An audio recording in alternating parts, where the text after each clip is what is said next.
Good morning, everyone. Jim Clarke here at the Synchronicity Sanctuary in Central Virginia to share another contemplative focus with you.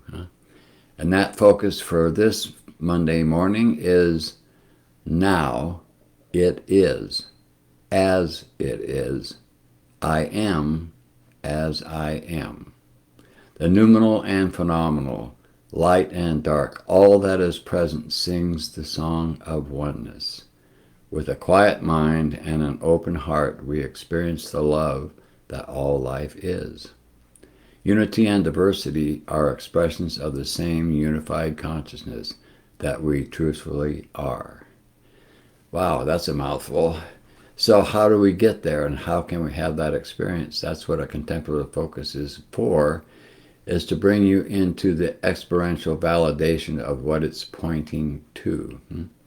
And to do that, of course, you have to meditate. You have to meditate every day and meditate for a long enough period that you really get into the stillness that is within you. We all have an active part of our existence, and we also have stillness, but we rarely ever experience the stillness unless we put a focus on it, unless we bring ourselves to that and accentuate that polarity that is within us and within our human experience. We generally don't experience it because we're dominated by activity and the phenomenal world that we find ourselves in. So how we get there is simply to meditate on a daily basis, to live a holistic lifestyle, which is simply a lifestyle that supports stillness, which is to remain as undistracted as we can, and to keep our focus on the interior of our being as much as we can. And we develop that over time with practice. And the reason why we can do this in the first place is simply that creation is not just polarities. There's also a space between the polarities. And that space is what we need to get ourselves into consciously, so that we can experience ourselves for the witnessing consciousness that we are, where we observe both but are neither. So as you meditate and as you practice a focused mind with a positive polarity emphasis, the dominant experience of human beings, which is activity and conflict and negativity, begins to shift and change, because what was always there is now coming into your awareness. And in that process, you have experiences. You have breakthrough experiences, peak experiences of that polarity. And you start to see that there's more to life than what you had previously experienced. And this opens you up to wanting more love and more of the positive polarity experience. And as you develop this through more meditation practice, you experience more of it, and you also experience clearing out the negativity that you were holding inside yourself, because it's incongruent with the experiences that your meditation practices generate. And an experience is always going to be a lot more powerful than just a thought or an idea. So as you meditate and clear out all the storehouse of negativity and self-definitions that you were hanging on to, you become more and more open to the exploration and experience of who you truly are beyond all that data, beyond all the beliefs. And the relevant emotional experiences also get cleared out to something more positive. And in this process, eventually your heart begins to open, the heart energy center. Not the physical heart, but the heart energy center opens up, and it is there that you can start to experience the witnessing consciousness that you truly are, the loving, unified consciousness that all is. And in this process, of course, it takes time, it takes devotion to yourself for the sake of yourself. It's not devotion to somebody else, although it may appear that way in the beginning. You may find a teacher that you're drawn to. You may find someone that stimulates and excites you about this whole process. And in the beginning, that's what you need. So you begin to focus on that person as a teacher, and then you focus on them as someone who can help you out. Eventually, however, you must claim the truth of who you are for yourself. And that is what a teacher's for, and that's all they really want to do, and it's all they really can do. You know, you use a statement like this where unity and diversity are expressions of the same unified consciousness, and if you're still mired in the illusion of the negative and positive polarity, then it doesn't really mean anything to you, and it's not supposed to mean anything to you at that point. It's supposed to help you generate what that statement is pointing to. It's not about believing it. It's more about doing a practice so you can open yourself up to the experiential validation that you are what those words are speaking about. So a daily meditation practice, which I have done here at the sanctuary for close to 30 years now, and maintaining a very focused attention on what your meditating focus is, such as a focus like the one I'm sharing today.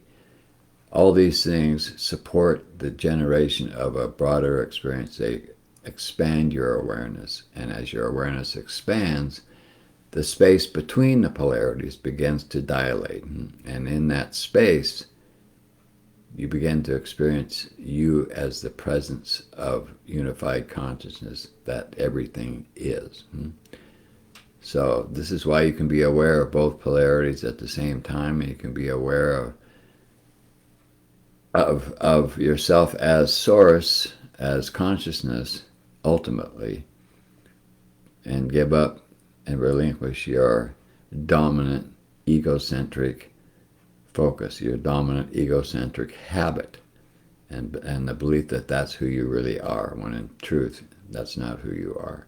It's just a vehicle to give you the human experience, and within that human experience, we can experience love with a quiet mind and an open heart, and that's the whole purpose of meditating and living a holistic lifestyle.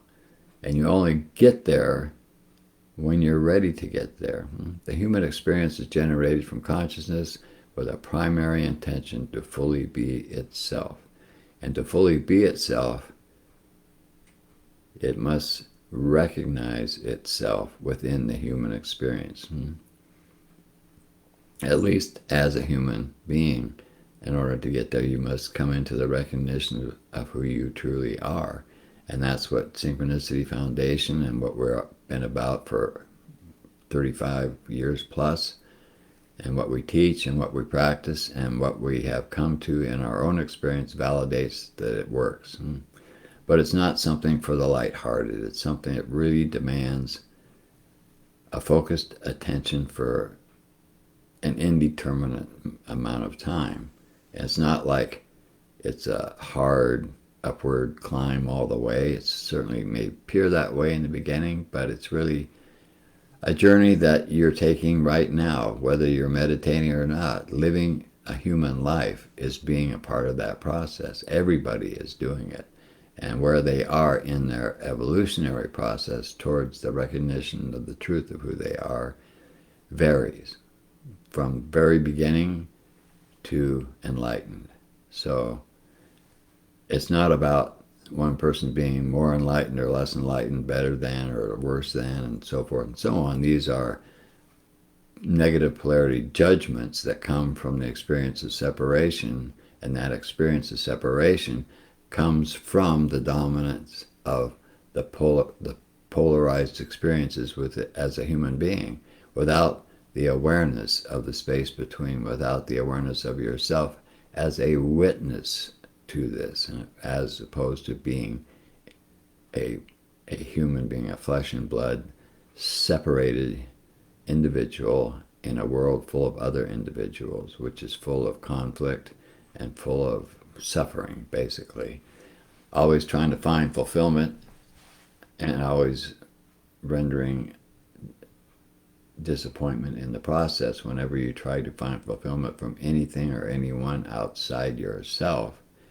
There are momentary experiences, like when you fall in love with another human being and you feel that love going on, but you can't hang on to that. It won't last. It's not permanent, because the basis of such love experiences is ultimately fraudulent, because that other person is not another person. That other person is the same you that you are.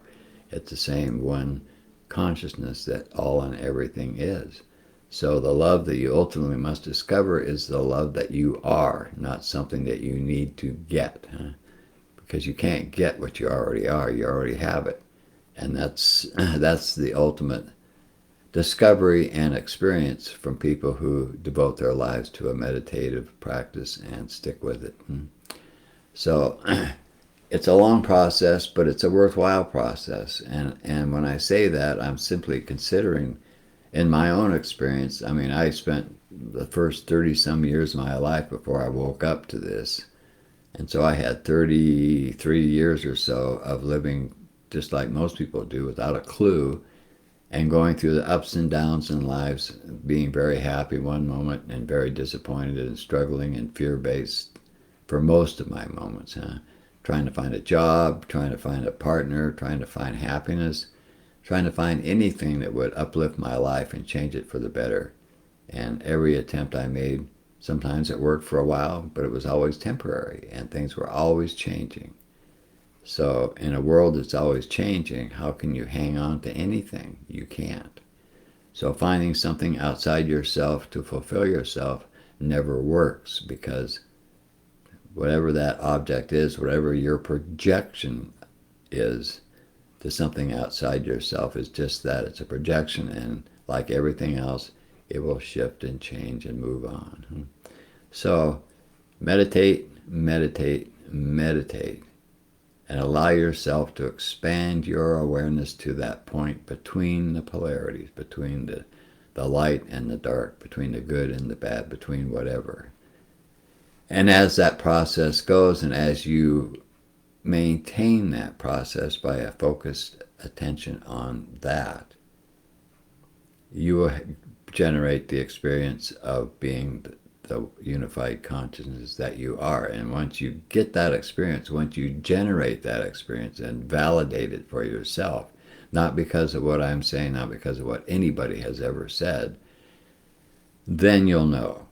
And once you know, you're there. All you have to do is enjoy the benefits of the life that you led, that brought you to that awareness and to that discovery, that recognition that you are much, much more than a temporary, frail, flesh and blood human being.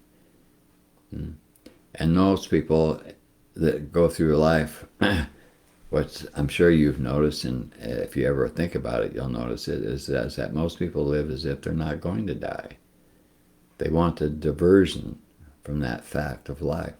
As a human being, the form of human being is a temporary form. It's not meant to be a forever form, and yet people act as if somehow that's the be-all and end-all of life. And that alone, if you have an inquisitive mind, should tell you that there's something missing from the picture. There's something more to life, or not, and it would behoove you to investigate that on your own and just do it. And maybe you'll do it within a structure like I did, but it doesn't matter as long as you meditate and as long as you remain faithful to that practice. And I'm talking about a daily meditation that generates a shift in your focus and an expansion in your awareness. Then yes, sooner or later you will have experiences to validate that there's much, much more to being a human being than ever meets the eye. So the sensory input that we mostly rely on in our day-to-day lives just to function in the world as a human being are great for what they do, but they will never bring you to any ultimate fulfillment. They cannot, and were not made to be able to recognize the space between the polarities. Sensory input is all about this polarity and that polarity, one or the other, one in conflict with the other, one measured against the other, and so forth and so on. So separation and judgment are what we experience as human beings until we can bring ourselves to a more enlightening experience of who we are. And that is why the world is the way it is. It is as it is. I am as I am. And through that, I and you can experience love with a quiet mind. That's what I wanted to share with you today, and I hope it helps you in some way. And, well, that's what I want to do every Monday morning, and I'll be back again next Monday morning to share another contemplative focus with you. Thank you for watching. I'll see you again next Monday.